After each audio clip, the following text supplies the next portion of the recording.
باللہ من الشیطان الرجیم بسم اللہ الرحمن الرحیم وبہ نستعین وہو خیر المعین۔ سلسلہ کلام حضرت ابراہیم علیہ السلام کی سیرت کے عنوان سے جاری تھا۔ عرض کیا تھا کہ حضرت ابراہیم علیہ السلام نے اپنی اہل عیال کو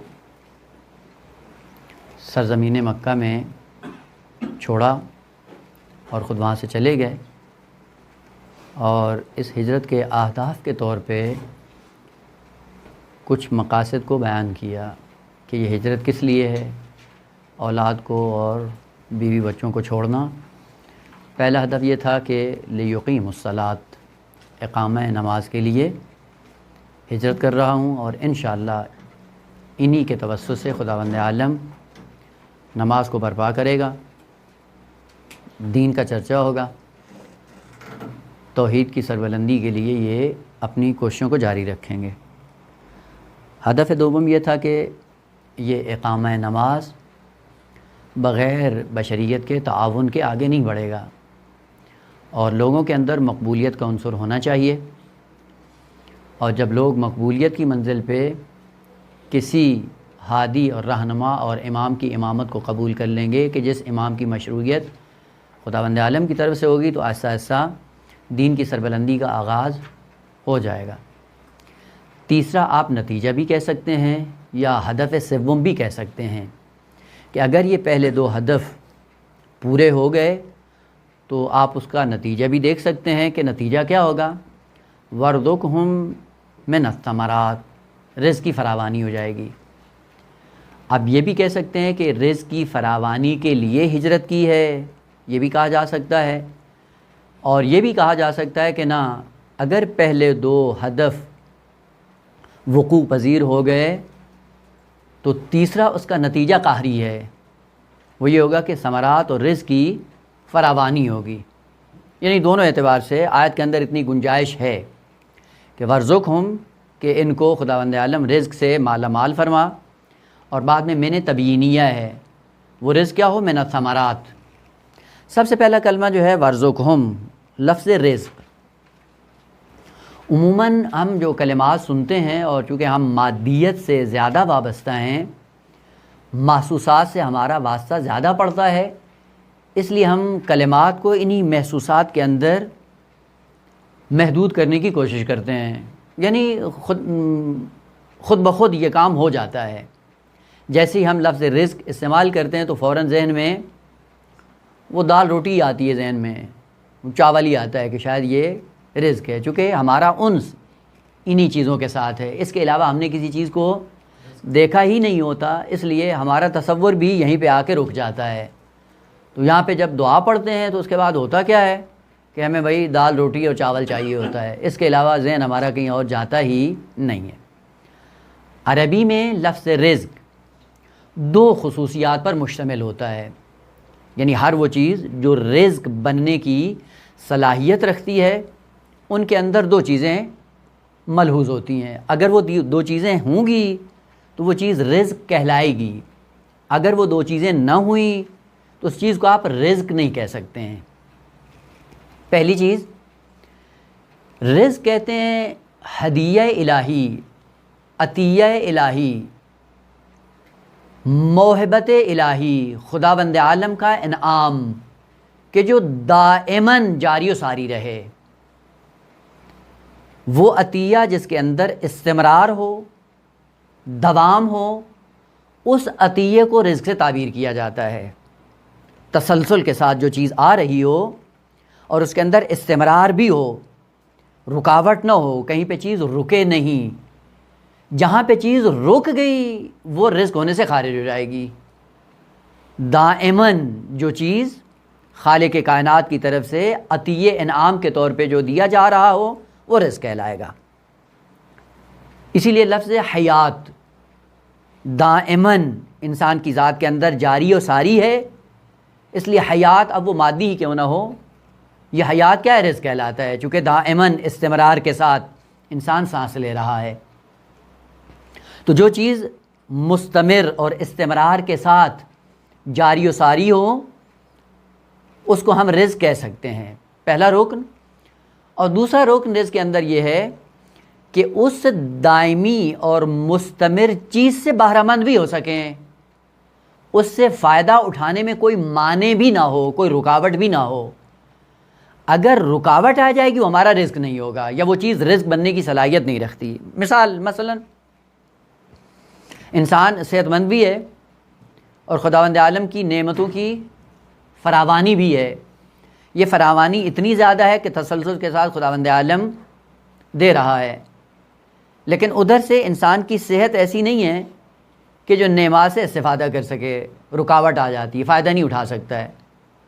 نعمتوں کی فراوانی ہے لیکن استفادہ کرنے کے قابل نہیں ہے، تو یہ چیز اس کا رزق نہیں کہلائے گی۔ مثلا گندم فراوان ہے، چاول فراوان ہے مثال کے طور پہ، یا اس قسم کی نعمات بہت زیادہ ہیں، کثرت سے پائی جاتی ہیں، لیکن یہ آدمی مریض ہے، یہ نہیں کھا سکتا ہے، گندم بھی نہیں کھا سکتا، چاول بھی نہیں کھا سکتا، پھل فروٹ بھی نہیں کھا سکتا، شوگر کا مریض ہے، شوگر کا مریض کچھ بھی نہیں کھا پائے گا، نتیجہ کیا ہوگا؟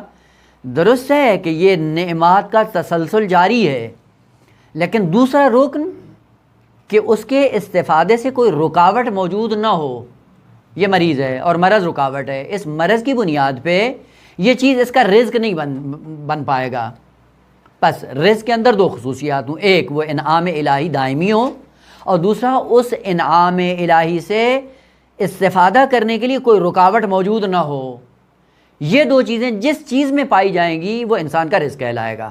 مثلا کبھی کبھی انسان کا رزق علم ہوتا ہے، علم جو دائماً خداوند عالم کی طرف سے انسان پہ افاضہ ہوتا ہے، استمرار ہے، تسلسل کے ساتھ یہ نعمت خداوند عالم کی جاری و ساری ہے، اور اس علم سے استفادہ کرنے کے لیے کوئی رکاوٹ بھی نہ ہو، تب یہ علم انسان کے لیے رزق کہلائے گا۔ اب اس تناظر میں جتنی چیزیں بھی انسان کے اطراف میں موجود ہیں ان کو دیکھ سکتا ہے کہ ہماری چیزیں یہ ہمارے لیے رزق ہیں یا نہیں ہیں۔ پس رزق بننے کے لیے ان دو عنصر کا ہونا ضروری ہے، اور اس اعتبار سے پھر رزق مادی اور معنوی ان میں بھی آپ تقسیم کر سکتے ہیں۔ بس اوقات مادی رزق ہے، اگر یہ دونوں رکاوٹیں نہیں ہیں، تسلسل کے ساتھ آ رہی ہے اور استفادہ کرنے سے بھی کوئی رکاوٹ نہیں ہے، انسان اس کو استفادہ کر رہا ہے، استعمال کر رہا ہے، اور اس کے انسان کے استعمال میں آ رہی ہے، اس کا رزق بن جائے گا۔ اور اگر استفادہ کرنے سے رکاوٹ بن جائے گی تو اس کا رزق نہیں ہوگا۔ مثلا یہی کثرت سے پیسہ آتا ہے انسان کے پاس لیکن استعمال کرنے کے قابل نہیں ہوتا، بہت سی ایسی رکاوٹیں ہوتی ہیں جن کی وجہ سے استعمال نہیں کر پاتا ہے۔ رزق و روزی یعنی جو نعمات ہیں خدا کی ان کو استعمال کرنے کے قابل نہیں ہوتا ہے، تو وہ کیا ہے؟ وہ انسان کا رزق نہیں ہے، وہ پھر کیا ہے؟ وبال جان ہے، دنیا میں ذلت کا سبب ہے، آخرت میں عذاب کا سبب ہے۔ سانپ بن کے ہم بیٹھ جاتے ہیں اور کبھی کبھی ہم خدا کا شکر بھی ادا کر رہے ہوتے ہیں کہ خداوند عالم نے بہت کچھ دیا ہے، خوب بہت کچھ دیا ہے، استفادہ کتنا کرتے ہیں؟ زندگی رزق ہے یا نہیں ہے؟ وہ تسلسل کے ساتھ آ رہی ہے، زندگی سے فائدہ کتنا اٹھاتے ہیں؟ اگر یہ فائدہ بھی اٹھا رہے ہیں زندگی سے، یہ کیا ہے؟ رزق ہے۔ اور اگر زندگی آتل و باطل گزر رہی ہے، اسے کوئی استفادہ نہیں ہو رہا، یہ زندگی انسان کے لیے رزق نہیں ہے بلکہ وبال جان ہے، دنیا میں ذلت کا سبب اور آخرت میں عذاب کا سبب بن جاتی ہے۔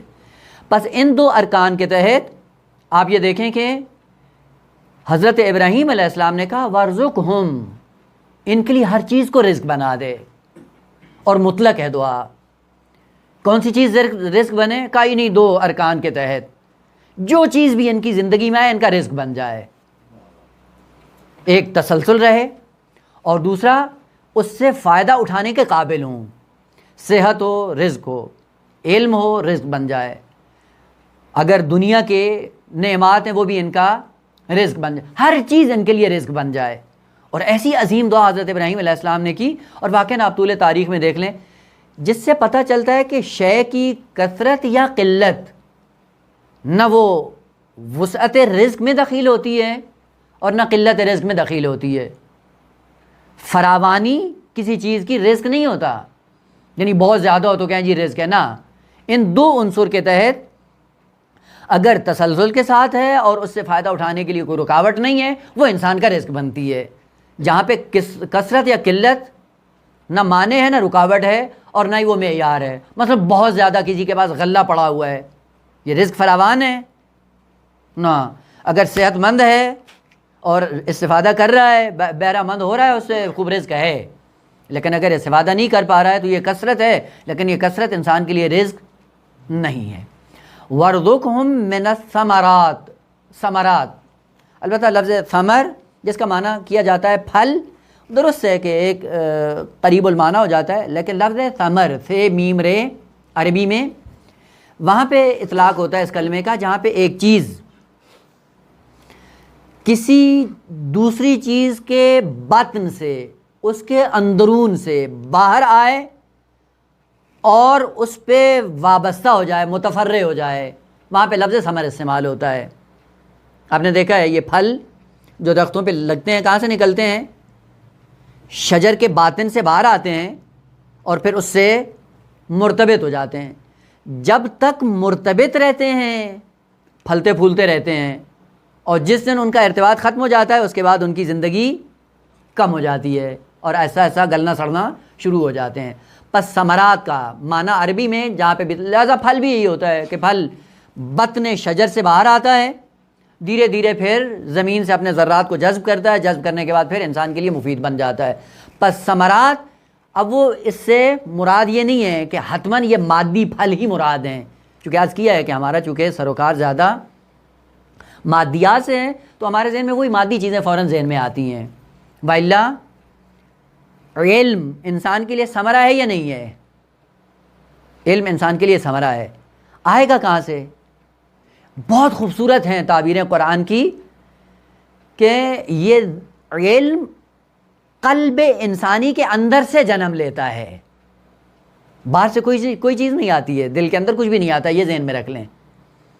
علم بھی اگر انسان کے لیے ثمرہ بنتا ہے تو یہ قلب انسانی سے پھوٹتا ہے، اندر سے ظاہر ہوتا ہے۔ البتہ جیسے جیسے قلب پاکیزہ ہوتا ہے اس پاکیزگی کے نتیجے میں علم ثمرہ بن کر ظاہر ہوتا ہے، اور یہ خداوند عالم نے انسان کی خلقت میں رکھا ہے۔ سورہ مبارکہ شمس کی آیات اگر آپ تلاوت کریں اس تناظر میں کہ 11 قسمیں کھانے کے بعد خداوند عالم نے کہا فَأَلْهَمَهَا فُجُورَهَا وَتَقْوَاهَا، ہم نے فجور اور تقوی کی تشخیص کی صلاحیت انسان کے دل میں رکھ کے اس کو دنیا میں بھیجا ہے۔ بس قلب انسانی کے اندر کچھ خدا نے سرمایہ رکھا ہے، اور اس سرمایہ کو پھیلانے کے لیے شرط، بنیادی شرط قرار دی ہے طہارت، کہا کہ اگر قلب پاکیزہ ہوگا یہی ثمرہ جو میں نے، یہی چیز جو میں نے قلب انسانی کے اندر رہی ہے ثمرہ بن کر ظاہر ہوگی۔ لہذا قلب مطہر سے ہمیشہ جو چیز جنم لیتی ہے، جو چیز پھوٹتی ہے، جو چیز باہر آتی ہے وہ علم انسان بن جاتا ہے۔ پس علم باہر سے نہیں آتا ہے، وجود انسانی کے اندر ہوتا ہے، وہ ثمرہ بن کر انسان کے وجود میں ظاہر ہوتا ہے، اور اس کو ثمرہ بننے کے لیے ایک خاص ماحول کی ضرورت ہوتی ہے۔ وہ خاص ماحول کیا ہے؟ وہ طہارت ہے، طہارت ماحول، طہارت غذا، طہارت کتاب، طہارت معلم، اور اس کے بعد یہ جب 4 طہارتیں جمع ہوتی ہیں پھر قلب انسانی کے اندر سے جو چیز باہر آتی اسے کہتے ہیں ثمرہ، اور وہ ثمرہ کیا ہے؟ علم کی صورت میں ظاہر ہوتا ہے۔ لہٰذا یہ چیز ذہن میں رکھ لیں کہ استاد علم نہیں ٹھونستا ہے، کتاب بھی انسان کو علم نہیں دیتی ہے، یہ استاد یا کتاب یہ باعث بنتے ہیں اس دل کی صلاحیت کو بالقوت سے نکال کر بالفعل میں تبدیل کرنے کے قابل ہو جاتا ہے انسان، اور قلب انسانی سے علم ثمر بن کر ظاہر ہوتا ہے۔ لہٰذا جب ثمرات کا حضرت ابراہیم علیہ السلام سے، تو اس سے مراد یہ نہیں تھا کہ پھل فروٹ ہوں، کیونکہ ہم ترجمہ پھر یہی کرتے ہیں پھل فروٹ کا، نا، یہ ثمرات کیا ہیں؟ کہا کہ جو ثمرہ بن کر ظاہر ان کی زندگی کے لیے وہ چیزیں ان کو عطا کر۔ وہ ثمرہ کیا ہے؟ کبھی قلب پاکیزہ سے تقوی ظاہر ہوتا ہے، تقوی بھی ثمرہ ہے، کبھی علم ظاہر ہوتا ہے، یہ بھی ثمرہ ہے، کبھی پاکیزگی انسان کے وجود سے ٹپکتی ہے، یہ بھی ثمرہ انسانی ہے، کبھی حلم اور بردباری اور صبر قلب انسانی سے باہر آتا ہے، یہ بھی کیا ہے؟ ثمرہ ہے انسان کے لیے۔ پس ثمرات سے مراد وہ کھانے پینے کے پھل نہیں ہے فقط، البتہ معنی وہاں پہ بھی وہی ہے، جو پھل درختوں پہ لگتے ہیں وہ بھی درخت کے اندر سے ہی نمایاں ہوتے ہیں، ظاہر ہوتے ہیں اور پھر اس سے مرتبط ہو جاتے ہیں، اور انہی ثمرات سے پھر درخت کی عظمت بھی بڑھنا شروع ہو جاتی ہے۔ جیسا جیسا پھل ہوتا ہے ویسے ویسے درخت کی قیمت بھی بڑھنا شروع ہو جاتی ہے۔ خود جو ثمرات ہماری ذات سے نکلتے ہیں انہی ثمرات کے بل بوتے پہ ہماری قیمت بھی بڑھنا شروع ہو جاتی ہے۔ لہذا دعا کی کہ اگر آپ کی ہجرت اس عنوان سے ہو کہ لیقیم الصلاۃ، تو یہ دعائے حضرت ابراہیم اس شخص کے شامل حال ہو جاتی ہے کہ اس کی پوری زندگی پرثمر ہو جاتی ہے، یعنی پورے کا پورا وجود اس کا کیا ہوتا ہے؟ پرثمر۔ اور پرثمر کیسے بنتا ہے؟ جو چیز اس کے وجود سے باہر آتی ہے وہ ثمرہ بن جاتی ہے، اور مفید ثمرہ، ایسا ثمرہ نہیں ہے کہ جو اس کے لیے بھی نقصان دہ ہو اور معاشرہ انسانی کے لیے بھی نقصان دہ ہو، ایسا نہیں ہے۔ پس ثمرات انسان کے وجود سے ظاہر ہونا شروع ہو جاتے ہیں، انسان کے باطن سے باہر آنا شروع ہو جاتے ہیں، جس کا نتیجہ یہ ہوتا ہے جہاں پہ جاتا ہے اپنی خوشبو پھیلاتا جاتا ہے۔ چونکہ سب سے پہلے جب ثمرہ ظاہر ہوتا ہے شروع میں کس صورت میں ہوتا ہے؟ پھول کی صورت میں۔ پھول کے اندر خوشبو ہوتی ہے، آہستہ آہستہ وہی پھول پھل میں تبدیل ہونا شروع ہو جاتا ہے۔ اگر انسان کی زندگی پاکیزہ ہو تو وہ علم جب ثمرہ بن کر ظاہر ہوتا ہے، وہ خوشبو علم کی پھیلنا شروع ہوتی ہے، جس معاشرے میں جاتا ہے علم کو پھیلاتا ہے، اور جب علم عام ہو جاتا ہے لوگوں کے اندر معرفت بڑھ جاتی ہے، اور جیسے جیسے لوگوں کے اندر معرفت اور شعور بڑھتا ہے ویسے ویسے دین کے قریب ہونا شروع ہو جاتے ہیں۔ اگر ہماری زندگیاں پرثمر ہو جائیں، پرثمر ہونے کا انگیزہ ہی حضرت ابراہیم علیہ السلام نے یہی ذکر کیا ہے کہ ہمیشہ اپنی زندگیوں کے اندر ہجرت جیسے رکن کو اپناؤ، اور وہ ہجرت کیا ہو؟ ان مقاصد کے تحت لیقیم الصلاۃ، حوضے میں آئیں، گھر سے ہجرت کر کے یہاں پہ آئیں، ہدف ہو، اور ہدف کیا ہے کہ ایک دن انشاءاللہ خداوند عالم ہمیں توفیق دے کہ ہم جب معاشرے میں پلٹ کر جائیں لیقیم الصلاۃ کے ہدف کو اپنے معاشرے میں جا کے رائج کریں، اور اس کے بعد دیکھیں آپ کی زندگیاں پرثمر ہوتی ہیں یا نہیں ہوتی۔ بس اوقات باقین بعض لوگوں کی زندگی بڑی کم ہوتی ہے لیکن بڑی پرثمر ہوتی ہے، اور بعض ایسے لوگ ہیں جو ہماری طرح جیتے بہت زیادہ ہیں، وہ ثمرہ کچھ بھی نہیں ہوتا، جس طرح ہوتے ہیں نا عقیم درخت، کھاتے پیتے بہت زیادہ ہیں، پانی بھی بہت جذب کرتے ہیں، مٹی پہ بھی انہوں نے اپنا بہت زیادہ گہرا ڈالا ہوا ہوتا ہے لیکن پرثمر نہیں ہوتے۔ بعض ہم جو حوضے میں آتے ہیں ہماری زندگیاں ایسی ہیں، 30 سال سے 40 سال سے حوضے میں رہتے ہیں، مال امام بھی کھاتے ہیں، استادوں کا ٹائم بھی ضائع کرتے ہیں، لیکن زندگیوں کے اندر کوئی ثمرہ ظاہر نہیں ہوتا ہے۔ لیکن بعض ایسے ہیں جن کی زندگیاں واقعاً پرثمر ہوتی ہیں، ہے مختصر لیکن بڑی پرثمر۔ شہید باقر الصدر رضوان اللہ تعالیٰ علیہ کی زندگی پڑھ کر دیکھیں، 45 سال کی عمر میں شہید ہوئے ہیں، اور ان کے آثار جو انہوں نے تدوین کیے ہیں اگر ان کو ہم پڑھنا چاہیں تو شاید 50 سال بھی کم ہوں ان کو سمجھنے کے لیے۔ واقعاً یہ پرثمر زندگی ہے، وہ زندگی پرثمر ہوتی ہے جس کی بنیاد طہارت اور تقوی الہی پہ ہوتی ہے، اور واقعاً چونکہ قلب مطہر تھا، طہارت باطن کے نتیجے میں باطن نے جب بروز کیا، جب ظاہر ہوا، باطن ثمر بن گیا ان کے لیے، اور جب ثمر بن کر ظاہر ہوا، ایسی پرثمر زندگی، ایسے آثار ہر فیلڈ میں۔ آپ فلسفے میں دیکھیں ان کی تالیف ہے، منطق میں دیکھیں تالیفات ہے، فقہ میں دیکھیں، اصول میں دیکھیں، اقتصاد میں دیکھیں، ہر میدان میں۔ اور 45 سال کی زندگی کوئی زندگی نہیں ہے۔ شاید ابھی اس وقت ہمارے کتنے ایسے لوگ ہوں جو 45 سال سے کراس کر چکے ہوں لیکن زندگیوں کو کوئی ثمر نہیں ہے، اور یہ توفیق ہوتی ہے خداوند عالم کی طرف سے۔ حضرت ابراہیم علیہ السلام نے کہا اگر اپنی آپ کی تربیت کرنا چاہتے ہو، راستہ میں نے بتا دیا ہے، پہلا رکن ہجرت کرو، ہجرت کے آداب معین کر دو، لیقیم الصلاۃ، اور اپنے فؤاد اور دلوں کو حجت الہی سے منسلک کر دو۔ اس کے بعد دیکھو تمہاری زندگیاں کیسے پرثمر بنتی ہیں۔ وارزقہم من الثمرات، زندگی پرثمر بن جاتی ہے انسان کی اگر انسان ہجرت کرے خداوند عالم کی راہ میں، اور آداب اپنے معین کر کے راہ خدا میں چل نکلے۔ مطلب دوم جو آیت کے اندر موجود ہے، کبھی کبھی ہم ان چیزوں کو خلط کر دیتے ہیں، اور یہ ذہن میں رہے، رزق اور نعمت، کبھی کبھی ہم نعمت کو رزق کہتے ہیں یا رزق کو نعمت کہہ دیتے ہیں، یعنی ترادف کی صورت میں ان کو ہم استعمال کرنا چاہتے۔ مثلا گندم نعمت ہے یا رزق؟ معلوم نہیں ہے، رزق ہے یا نعمت معلوم نہیں ہوتا ہے۔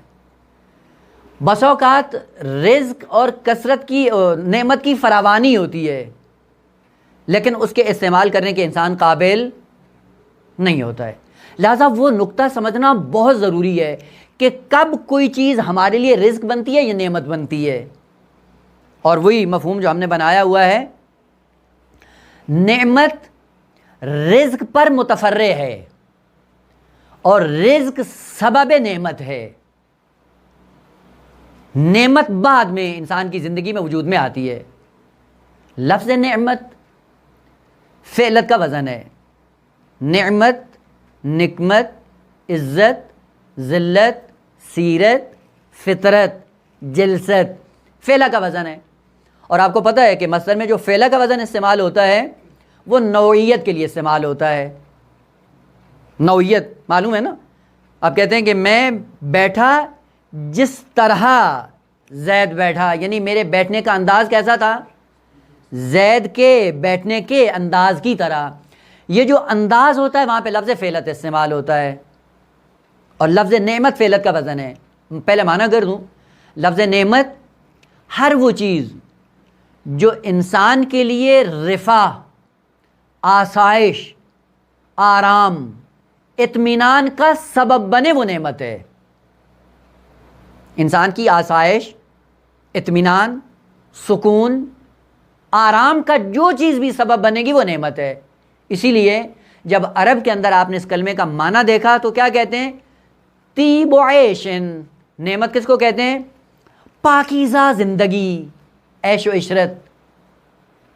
پاکیزہ زندگی کیا ہوتی ہے؟ جس میں سکون ہو، جس میں لڑائی جھگڑا ہو، وہ پاکیزہ زندگی نہیں ہوتی۔ پس لفظ نعمت اس حالت کا نام ہے جس حالت کے بل بوتے پہ انسان سکون سے زندگی بسر کرتا ہے۔ اور وہ زندگی کیسے پاکیزہ بنتی ہے؟ کہ رزق کے سائے میں زندگی پاکیزہ بنتی ہے۔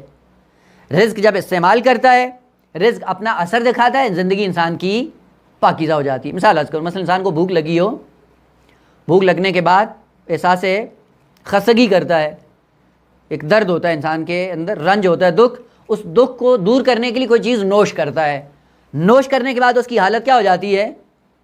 بہتر ہو جاتی ہے، سکون پاتا ہے۔ یہ سکون پانا کیا ہے؟ یہ نعمت ہے۔ حاصل کہاں سے ہوئی ہے؟ رزق کے نتیجے میں۔ پس رزق نعمت نہیں ہے اور نعمت رزق نہیں ہے۔ نعمت رزق کی وجہ سے وجود میں آتی ہے۔ اسی لیے اسی کلمے سے لفظ انعام بھی نکلا ہے۔ انعام کا معنی کیا کرتے ہیں؟ چوپائے، جانور۔ یہ بھی اسی کلمے سے نکلا ہے۔ جانور کیسے نعمت ہیں؟ چونکہ انسان کی بہتر زندگی بنانے کے لیے خداوند عالم نے ان کو خلق کیا ہے۔ اپنی بہتر زندگی کس طرح بناتے ہیں؟ کبھی حیوانوں سے سواری لیتے ہیں، زندگی بہتر بن جاتی ہے ان کی۔ کبھی ان کے گوشت سے استفادہ کر کے اپنی زندگی کو بہتر بناتے ہیں، اور کبھی ان کے دودھ اور ثمرات سے استفادہ کر کے اپنی زندگی کو بہتر بناتے ہیں۔ اس لیے انعام کو انعام کہا جاتا ہے۔ جانوروں کو انعام نعمت سے ہی نکلا ہے، یعنی جو انسان کی بہترین زندگی فراہم کرنے کے لیے خداوند عالم نے خلق فرمائے ہیں تاکہ انسان کی زندگی کے کام آ سکیں، اس لیے ان کو انعام کہا جاتا ہے۔ پس نعمت کیا چیز ہے؟ جو رزق کے نتیجے میں انسان کی زندگی میں ظاہر ہوتی ہے، اس کو نعمت کہتے ہیں۔ لہٰذا آپ اپنے اطراف میں چیزیں دیکھیں، وہ نعمت ہیں یا نہیں ہیں؟ اس سے پہلے کہ ان کو نعمت کہو، سب سے پہلے دیکھو کہ رزق کے سائے میں وہ ہماری آسائش، آرام اور سکون کا باعث ہیں یا نہیں ہیں۔ اگر آرام اور اطمینان اور سکون کا باعث ہیں، وہ نعمت ہے ہمارے لیے، اور اگر سکون اور آرام ان سے ہمارا چھینا جا رہا ہے، وہ ہمارے لیے نعمت نہیں ہے بلکہ عذاب ہے اور نقمت ہے، وبال جان ہے۔ مثلا کثرت مال، یہ کثرت مال نعمت ہے یا نقمت؟ معیار کہ اگر اس مال سے آپ کا سکون واپس آ رہا ہے تو یہ آپ کے لیے نعمت ہے، اور اگر مال کے آنے سے آپ کا سکون چھنا جا رہا ہے تو یہ نقمت ہے۔ علم حاصل کرتے ہیں، علم سے سکون آتا ہے یا نہیں آتا ہے؟ اگر علم سے سکون آتا ہے، اطمینان میں اضافہ ہوتا ہے، یہ نعمت ہے انسان کے لیے، اور پہلے مرحلے میں علم انسان کا رزق بنتا ہے، پھر نعمت بن جاتا ہے۔ اور اگر علم انسان کے لیے تکبر، غرور اور انانیت کا باعث بن رہا ہے تو یہ کیا ہے؟ نعمت نہیں ہے، نقمت، ذلت ہے انسان کے لیے۔ دنیا میں رسوائی، آخرت میں عذاب. اور بعض ہیں جو 2 اصطلاحیں پڑھ لیتے ہیں، پڑھنے کے بعد دوسروں کو انسان ہی نہیں سمجھتے ہیں. وہ یہ دوسروں کو انسان نہ سمجھنا، اس سے پتہ چل رہا ہے کہ یہ علم کیا ہے؟ نعمت نہیں ہے، اس انسان کے لیے نقمت بنی ہوئی ہے. وہ نعمت تو انسان کے لیے آسائش کا سبب بنتی ہے. کیوں؟ اپنے آسائش کو اس نے کھو دیا ہے. انہی چیزوں پہ دوسری آپ جتنی بھی آپ کی زندگی میں اشیاء ہیں، آپ ان کو انہی پہ قیاس کرتے ہوئے اپنے لیے محرز کر سکتے ہیں کہ وہ ہماری نعمت ہیں یا نقمت ہیں. آپ اس سے بالا تر مصداق میں چلے جائیں. نماز نعمت ہے یا نقمت؟ خوب نماز کے لیے تو آدمی یہ سوچ ہی نہیں سکتا ہے کہ شاید یہ انسان کے لیے نقمت بنے. نماز نعمت ہے یا نقمت؟ دیکھا جائے گا کہ اس نماز کے سائے میں انسان کل بہشت میں جا پہنچے، یہ نعمت بن جائے گی. اور اگر اس نماز کے سائے میں کل جہنم کے گڑھے میں جا رہا ہے تو یہی نماز اس کے لیے نقمت بن جائے گی. پس ضروری نہیں ہے کہ جو مصلی عبادت پہ آ کے اٹھک بیٹھک کرتا ہے فوراً آپ تمغہ لگا دیں اس پہ. کس کا؟ کہ یہ جی بہشتی ہے. نا، قرآن نے کیا کہا؟ بعضوں کے لیے کہا کہ یہ نماز کیا ہے؟ نماز ان کے لیے درجات بن جاتی ہے، بہشت کے اندر سکون کا سبب بن جاتی ہے. اور بعضوں کے لیے کیا کہا قرآن نے؟ ویل للمصلین. عجیب ہے، نماز اور کہاں لے کے جا رہی ہے؟ جہنم کے گڑھے میں. پس نعمت اور نقمت کا معیار جو ذکر ہوا ہے وہ یہ ہے کہ ہر وہ چیز جو آپ کے لیے سکون کا باعث بنے اور آرام کا سبب بنے وہ آپ کے لیے نعمت ہے. بہترین زندگی جو آپ کے لیے فراہم کرے وہ چیز آپ کے لیے نعمت ہے. اور وہ جو آپ کے لیے زندگی میں مشکلات کھڑی کر دیں وہ آپ کے لیے نعمت نہیں ہے، وہ نقمت ہیں. پس پہلا نقطہ یہ ذہن میں رہے کہ رزق سے نعمت وجود میں آتی ہے اور رزق سے ہی نقمت وجود میں آتی ہے. پھر مثال کو پلٹ دیں. کیلا کھانا نعمت ہے یا نقمت؟ بستگی دارت، اگر صحیح آدمی ہے، مریض نہیں ہے، تو جب یہ کھائے گا اس کا رزق بنے گا. رزق بننے کے بعد زندگی کیا ہو جائے گی؟ سکون بھری، آرام دہ. لیکن کوئی ہماری طرح شوگر کا مریض ہو تو کیا ہے؟ اب وہ پہلے جب کھائے گا تو رزق نہیں ہے بلکہ وبال جان ہے. اور جیسے کھایا ہے، کھانے کے بعد اب تڑپ رہا ہے، اب ٹمپریچر شوگر کا بڑھ جاتا ہے. اس کے بعد کیا ہے جی؟ وہ شوگر لو کرنے کے لیے اب پھر دوائیاں کھانا شروع کریں. بس پہلے مرحلے میں یہ دیکھیں کہ رزق ہے یا نہیں، کوئی رکاوٹ ہے استعمال کرنے میں. اگر رکاوٹ ہے تو یہ رزق نہیں ہے اور یہ شوگر رکاوٹ ہے. پس اس لیے پہلے مرحلے میں میرا رزق نہیں ہے. خوب جب رزق نہیں بنا ہے تو نعمت بھی نہیں ہے، پھر کیا ہے؟ یہ نقمت بن گئی ہے. پس کبھی کبھی یہ انسان گہرائی سے جب نہیں دیکھتا ہے تو رزق کو نعمت کہہ دیتا ہے اور نعمتوں کو رزق کہہ دیتا ہے. نا، رزق تقدم رکھتا ہے، نعمت اس کا نتیجہ ہوتا ہے رزق کا. یعنی اگر انسان صحیح و سالم ہو، اچھی غذا جب کھاتا ہے اور رکاوٹ نہیں ہوتی، جب کھاتا ہے کھانے کے بعد وہی رزق انسان کے لیے نعمت بن جاتا ہے، سکون کا سبب ہوتا ہے. صحت بنتی انسان کے لیے اور صحت کے بعد انرجی بڑھتی، انرجی بڑھنے کے بعد مطالعہ بھی کرتا ہے، علم بھی حاصل کرتا ہے، عبادت بھی کرتا ہے، تقویٰ بھی اپناتا ہے اور خداوند عالم کی اطاعت بھی کرتا ہے. بس یہ رزق ہے جس کے نتیجے میں انسان کی زندگی نعمت بن گئی ہے. اور اس رزق اور نعمت سے بھی قبل ایک چیز ہے جو خداوند عالم نے ذکر کی ہے، جس کی طرف توجہ کرنا بہت ضروری ہے. خوب اس سے پہلے کہ ہمارے لیے یہ چیزیں رزق بنے یا نعمت بنے، رزق اور نعمت سے پہلے انسان کا ایسی حالت میں ہونا، ایسی موقعیت میں ہونا کہ جس موقعیت کے بعد یہ ساری چیزیں انسان کا رزق بن سکیں، وہ موقعیت اور وہ مقام اور وہ وضعیت بہت ضروری ہے. یہ کلمہ میں نے عرض کر دیا لیکن اس پہ تھوڑا سا رک کے اگر ممکن ہے اس جلسے میں مکمل نہ ہو سکا تو انشاءاللہ اگلے اس میں مکمل کر دیں. لیکن نقطہ چونکہ قرآنی انتہائی ضروری ہے اس لیے اس کی گہرائی کو بیان کرنا بہت ضروری ہے. اور وہ کلمہ ہے الکوثر. قرآن نے ذکر کیا انا اعطیناک الکوثر فصل لربک وانحر ان شانئک. پہلی لذت سورت کے اندر یہ ہے آغا. البتہ اس کو بیان کرنا مقصود نہیں تھا، ہمیں فقط الکوثر کے کلمے کو تھوڑا سا بیان کرنا ہے، اور وہ بھی اس کے لیے کہ وَرْزُقْهُم مِّنَ الثَّمَرَاتِ. پہلی خوبصورتی اس سورہ کی یہ ہے کہ جتنے کلمات اس سورہ کے اندر بیان ہوئے منفرد ہیں، یعنی قرآن میں تکرار نہیں ہوئے. ایک کلمہ ہے جو ایک ہی بار اور اسی سورہ میں استعمال ہوا ہے. انا اعطیناک، کلمہ اعطیناک جمع کی صورت میں فقط اسی سورہ میں استعمال ہوا ہے، پورے قرآن میں کہیں اور آپ کو نہیں ملے گا. الکوثر فقط اسی سورہ کے اندر استعمال ہوا ہے. فصلے اس ترکیب کے ساتھ یہ ایک ہی مرتبہ استعمال ہوا ہے. ونحر اسی کے اندر ہے, کسی پورے قرآن کے علاوہ میں اس مورد کے علاوہ آپ کو نہیں ملے گا. شانئک یہ بھی ایک منفرد کلمہ ہے جو فقط اسی سورہ میں. الابتر وہ بھی ایک ہی کلمہ ہے جو اسی سورہ کے اندر استعمال ہوا ہے. اور ایسی خوبصورتی ہے کہ اتنا منفرد سورہ جو پیغمبر اکرم پہ نازل ہوا ہے, جب یہ اتنا ہی انفرادی سورہ ہے تو اس میں لفظ الکوثر بھی منفرد ہی ہے, اور اس کی انفرادیت بھی اسی سے ہی ظاہر ہوتی ہے.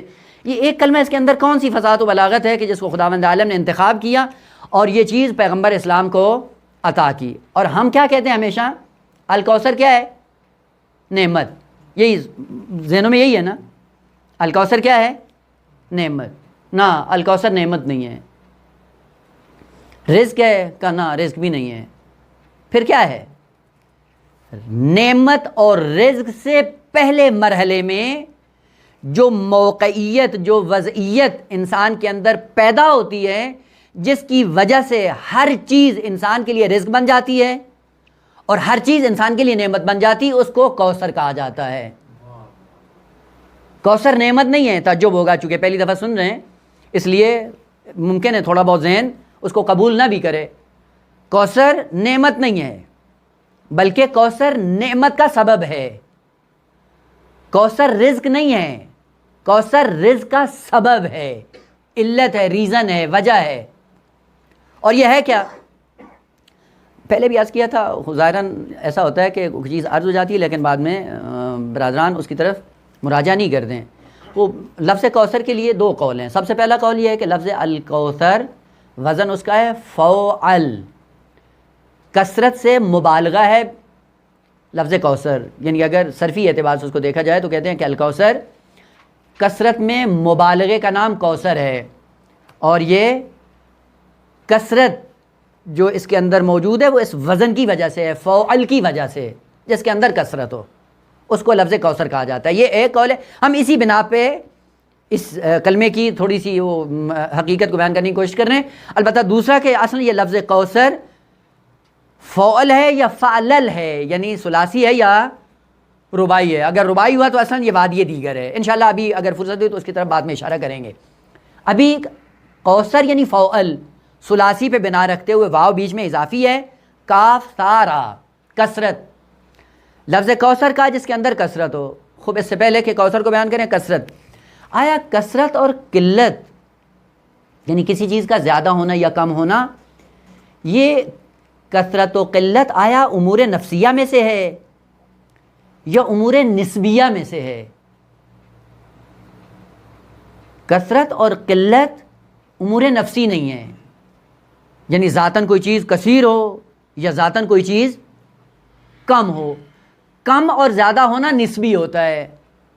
نسبی کا معنی مثلا آپ ایک چیز کو دیکھتے ہیں, جب تک آپ اس کو کسی اور چیز سے مقایسہ نہ کر لیں تب تک اس کے اندر مفہوم کثرت اور قلت نہیں آتا ہے. مثلا آپ کے سامنے یہ چینی کا ایک وہ کپ پڑا ہوا اور ایک کپ کے اندر چینی موجود ہے اور کپ بھرا ہوا ہے چینی سے. یہ چینی جو ایک کپ کے اندر موجود ہے یہ قلیل ہے یا کثیر؟ کچھ بھی نہیں ہے, نہ قلیل ہے نہ کثیر ہے. دیکھا جائے گا اگر چائے پینی ہے ایک کپ کے لیے تو یہ کیا ہے؟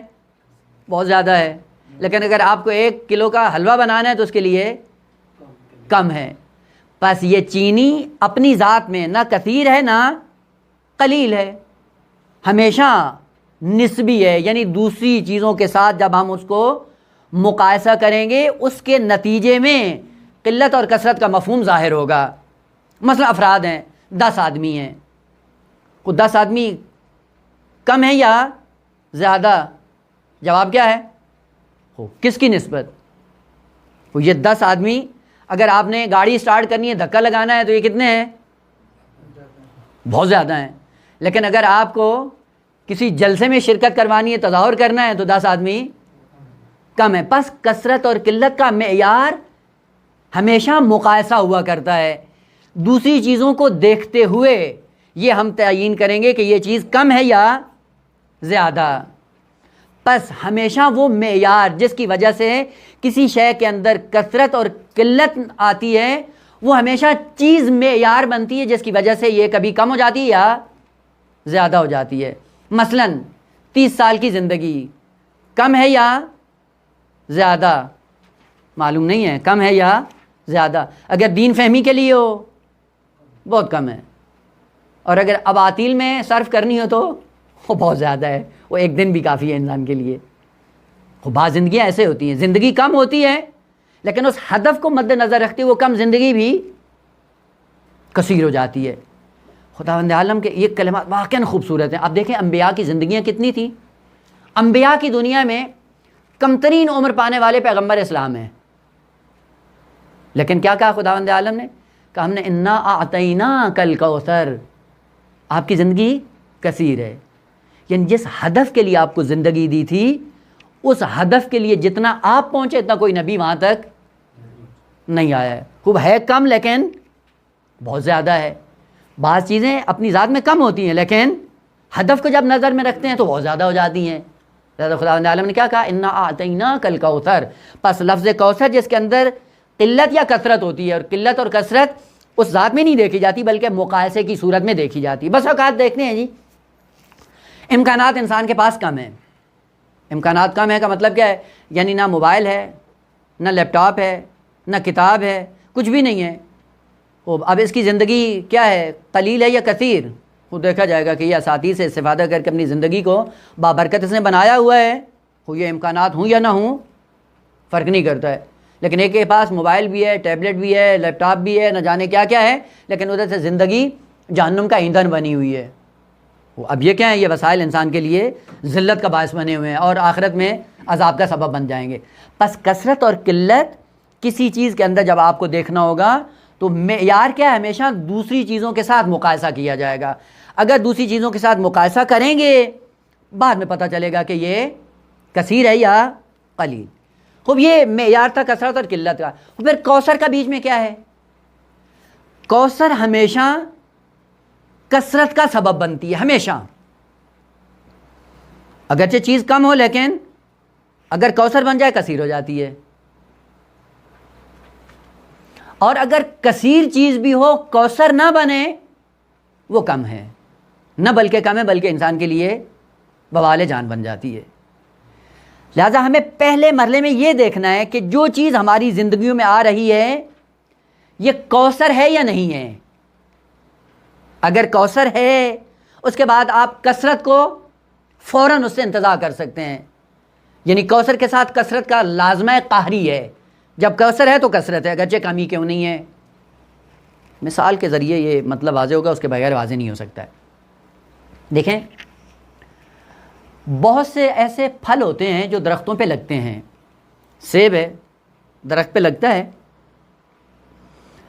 یا باقی پھل بھی آپ لے لیں, آم لے لیں, یا جتنے بھی درختوں کے اوپر پھل لگتے ہیں. پھل کتنا ہوتا ہے حجم کے اعتبار سے بڑا ہوتا ہے, لیکن جس ٹہنی کے ذریعے سے درخت کے ساتھ وابستہ ہوتا ہے وہ کتنی ہوتی ہے؟ بہت چھوٹی سی. وہ ٹہنی بہت چھوٹی ہے اور یہ پھل کیا ہے؟ بڑا ہے, زیادہ ہے. آپ ہندوانے کو دیکھیں, ایک چھوٹی سی بیل ہوتی ہے اور چھوٹی سی بیل سے ایک پوری مشک بھری پڑی ہوتی ہے صحرا میں, اور وہ مشک جب آدمی کھولتا ہے او اتنا گوارا پانی اس کے اندر خداوند عالم نے رکھا ہوتا ہے, حیران ہو جاتا ہے. خوب یہ انسان کے لیے کا سیرو فی الارض, اور یہ عبرت کی نگاہ سے ان کو دیکھو کہ یہ کیسے بن گئے اتنے. وہ کھانا آسان ہے لیکن تفکر بہت مشکل ہے. وہ حیوانوں کی طرح چرنا شروع نہ کر دیں, پہلے یہ غور کیا کریں ان چیزوں کے اندر کہ خداوند عالم نے یہ سارا نظام کیسے بنا دیا ہے. پھل بہت زیادہ ہے لیکن جس چیز سے یہ پھل درخت سے وابستہ ہے وہ چھوٹی سی باریک سی ٹہنی ہے, بالکل کم ہے نا, لیکن اس نے کیا کیا ہوا ہے؟ اس ٹہنی کے ذریعے پھل نے اپنے آپ کو درخت سے جوڑا ہوا ہے, وابستہ کیا ہوا ہے. اس جوڑنے کی وجہ سے اب کیا ہے؟ یہ نشو و نما بھی کر رہا ہے, یہ ساری چیزیں درخت سے لے بھی رہا ہے, ساری چیزیں قبول کر رہا ہے. خوب, اور یہ بڑھتا بھی جا رہا ہے, پھیلتا بھی جا رہا ہے, رزق بھی بنتا جا رہا ہے, نعمت بھی بنتا جا رہا ہے, وجود بھی اس کا پھیلتا جا رہا ہے. لیکن جس کے ذریعے یہ سارا کچھ لے رہا ہے وہ کیا ہے؟ ایک چھوٹی سی ٹہنی. اس چھوٹی سی ٹہنی کو عربی میں کوثر کہا جاتا ہے. اس چھوٹی سی ٹہنی سے جو پھل اپنے درخت سے وابستہ ہو کر ساری چیزیں وہاں سے لے رہا ہوتا ہے. آکسیجن درخت سے لے گا, پانی درخت سے لے گا, نور درخت سے لے گا, زمین کے ذرات اسی درخت سے لے گا, لیکن بیچ میں رابط کون ہے؟ وہ چھوٹی سی ٹہنی ہے. اگر یہ ٹہنی ہو یہ بن جائے گا کوثر, اور اس کے بعد یہ پھیلتا چلا جائے گا, یہ کیا ہو جائے گا؟ کثیر. پس کبھی چیز کم ہوتی ہے لیکن ایسی حالت میں ہوتی ہے کہ جس کی وجہ سے یہ چیز کسی ذات سے وابستہ ہو جاتی ہے, اس ارتباط کا نام کوثر ہے. وہ ارتباط اگر کسی چیز کے درمیان برقرار ہو جائے تو پھر چیز کیا ہو جاتی ہے؟ رزق بھی بن جاتی ہے, نعمت بھی بن جاتی ہے, اور اس کے اندر کثرت بھی آ جاتی ہے. وہ کم ہو بہت زیادہ لگتی ہے. اب خداوند عالم نے کیا کہا؟ انا اعطیناک الکوثر. کیا دیا؟ ایک سیدہ. اور یہ کیسے کثیر بنی؟ کہا اس لیے کہ یہ کوثر تھی. چونکہ کوثر تھی کثیر ہے اور پوری دنیا پر چھائی ہوئی ہے. کیسے کوثر بنی ہے؟ دیکھیں, وہی جس ٹہنی کے ارتباط سے چیزیں پھیلتی ہیں, اور اگر یہ کوثر نہ ہوتا نسل امامت باقی نہ رہتی. اگر نسل امامت نہ ہوتی بشریت بغیر ہادی کے اپنی کثرت کے باوجود ذلیل و خوار ہو جاتی. اس ٹہنی سے پیغمبر مرتبط ہوئے اور وہ کوثر بن گئی, اور پیغمبر کوثر کے ذریعے نظام امامت کو دنیا میں چھوڑ کر چلے گئے. ہیں کم لیکن چونکہ کوثر ہیں سب پہ بھاری ہیں. اور یہ یقین جان لیں کہ جہاں پہ کوثر کے ذریعے کوئی چیز باقی رہتی ہے اس کے اندر کثرت آ ہی جاتی ہے, وہ سب پہ بھاری پڑ جاتا ہے. کوثر کے ذریعے جب مرتبط, اور اگر یہ آپ ارتباط ختم کر دیں پھر کیا ہوگا؟ کہ یہی کثرت انسان کے لیے عذاب بن جاتی ہے. مثلا یہی چھوٹی سی ٹہنی ہے جس کے لیے یہ پھل اپنے درخت سے وابستہ ہے, آپ اس ٹہنی کو توڑ دیں, اب کیا ہوگا؟ اب یہ بدبودار ہو جائے گا, چونکہ ارتباط نہیں ہے, موقعیت ختم ہو گئی, وضعیت ختم ہو گئی, وہ حالت اور وہ ارتباط اس پھل کا اس ذات سے درخت سے منقطع ہو گیا. اب کیا ہے؟ آکسیجن نقصان دہ, سورج کی گرمی نقصان دہ, پانی نقصان دہ, سارے کے سارے اس کی تباہی کا سبب بنے ہوئے ہیں تو بہت زیادہ. لیکن اب کیا وہ تباہی کا سبب بن گئے؟ اس لیے کہ اس کا رابطہ کوثری ختم ہو گیا ہے. جہاں پہ رابطہ کوثری انسان کا ختم ہو جاتا ہے, کثرت ہو لیکن وہ کثرت انسان کے لیے عذاب بن جاتی ہے. اس لیے خداوند عالم نے سورہ مبارکہ توبہ میں ذکر کیا, اور یہ آپ اور میرے لیے نمونہ ہے عبرت کا. کیا کہا؟ فلا تعجبک اموالہم ولا اولادہم. محبوب, یہ دشمنوں کی کثیر اولاد دیکھ کر, ان کی کثرت مال کو دیکھ کر تعجب میں نہیں پڑنا. بعض لوگ ہوتے ہیں خود لوگوں کا مال دیکھتے ہیں تو ان کی آنکھیں کھلی رہ جاتی, او اتنا زیادہ, ہو یہ اتنا زیادہ, یہ زیادہ ہے یا کم؟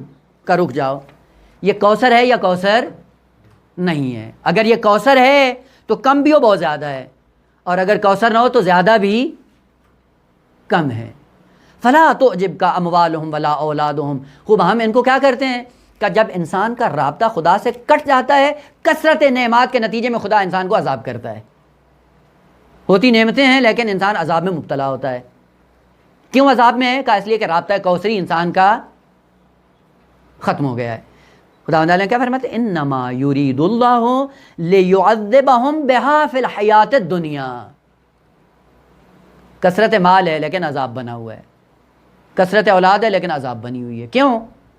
چونکہ رابطہ کوثری نہیں ہے. جس ذات سے مرتبط ہونا تھا اور جس ذات کے ارتباط کے سائے میں یہ مال اور اولاد انسان کے رشد اور نمو کا سبب بننی تھی, وہ رابطہ نہیں ہے. جب رابطہ نہیں ہے تو کیا ہوا؟ یہی کثرت انسان کے لیے وبال جان بن گئی. بس کبھی کبھی انسان معرفت کے نہ ہونے کے نتیجے میں جہاں پہ کثرت کو دیکھتا ہے, کثرت کو دیکھنے کے بعد فوراً تعجب میں پڑ جاتا ہے, او یہ فلاں کے پاس کتنی نعمتیں ہیں. خوب سب سے پہلے یہ ہوتا ہے کہ پتہ نہیں نعمت ہے یا نہیں ہے, نعمت سے پہلے رزق ہے یا نہیں ہے, رزق سے پہلے وہ ہماری حالت ہے یا نہیں ہے کہ جس حالت کے بعد ہم کہیں کہ یہ ہمارے لیے رزق ہے یا یہ ہمارے لیے نعمت ہے. وہ چیز جو ہمیں اپنی زندگیوں میں پیدا کرنی ہے وہ لفظ کوثر ہے. اپنی زندگیوں کو کوثر بنائیں جس طرح کہ انبیاء نے اپنی زندگیوں کو کوثر بنایا ہے. اولادیں کم تھیں لیکن سب کوثر تھیں. ایک بیٹی ہے پیغمبر کی پوری کائنات پہ باری ہے. کیوں؟ کہ جس بیٹی کی وجہ سے پورا ارتباط ہے خداوند عالم کے ساتھ, اور اسی ارتباط کے نتیجے میں امامت بھی جا رہی ہے, ہدایت بھی جا رہی ہے, اور خداوند متعال کے جتنے کمالات ہیں انہی کے وجود سے ظاہر ہونا شروع ہو رہے ہیں. دیکھا جب گہرائی سے آدمی دیکھتا ہے تو جب ہم آتے ہیں لفظ کوثر کا معنی کرتے ہیں فوراً چلے جاتے ہیں اولاد میں. دیکھا جی پیغمبر کی نسل باقی ہے. خود نسل باقی ہو تو یہ کون سا کمال ہے؟ یہ نسل دیکھیں کوثر ہے یا نہیں ہے. ادھر سے خود قرآن مذمت کرتا ہے الہاکم التکاثر حتی زرتم المقابر. کثرت کے پیچھے پڑ گئے ہو. کثرت کے پیچھے نہیں جاؤ, کوثر کے پیچھے جاؤ. تکاثر کے پیچھے نہیں جانا, کوثر کے پیچھے جانا ہے. کثرت کو نہیں دیکھنا, اس ارتباط کو دیکھنا ہے کہ وہ ارتباط ہے یا نہیں ہے. اگر وہ ارتباط موجود ہے, وہ کم بھی ہو بہت زیادہ ہے. ایک بیٹی ہے لیکن کوثر ہے اس لیے بہت زیادہ ہے, اس لیے کیا کہا ہے یہ خیر کثیر ہے. کیوں خیر کثیر ہے؟ کہ اس لیے کہ یہ کوثر ہے. کوثر کا معنی یعنی ایسی موقعیت میں ہے کہ ہے کم لیکن وابستہ ہے خداوند عالم سے. اس لیے پیغمبر اسلام کیا فرماتے ہیں, کئی مقامات پہ اپنی بیٹی کا جو تعارف کروایا, کہیں کہا ہی بضعۃ منی, کہیں پہ کہا ہی قلبی التی بین جنبی, یہ واسطہ فیض بنتی, اسی کے ذریعے سے میری نسل باقی رہے گی. وہ جو پیغمبر کی نسل کے دوام اور بقا کا سبب بنتی ہے, اور اس نقطے کی وجہ سے جو نقطہ کوثر بن کر سیدہ کی زندگی میں ظاہر ہوتا ہے, وہاں سے وہ اگرچہ بچے 4 ہی کیوں نہ ہوں لیکن خیر کثیر بن جاتے ہیں. کیوں؟ چونکہ پوری اولاد اور پوری نسل کوثر بنی ہوئی ہے. پس ہم جو زندگیاں گزارتے ہیں, زندگیاں گزارنے سے پہلے یہ دیکھیں کہ ہماری زندگیوں میں کوثر ہے یا نہیں ہے. اس کے بعد دیکھیں مال کم ہے یا زیادہ. کمی اور زیادتی کوثر سے ظاہر ہو جاتی ہے. اگر مال کم ہے لیکن ارتباط آپ کا محکم ہے خدا کے ساتھ, یہی کم مال انسان کے لیے خیر کثیر بن جاتا ہے. اور اگر مال بہت زیادہ ہو اور ہماری زندگی کوثر نہ ہو, یہی کثرت مال انسان کے لیے ذلت کا سبب بن جاتی ہے.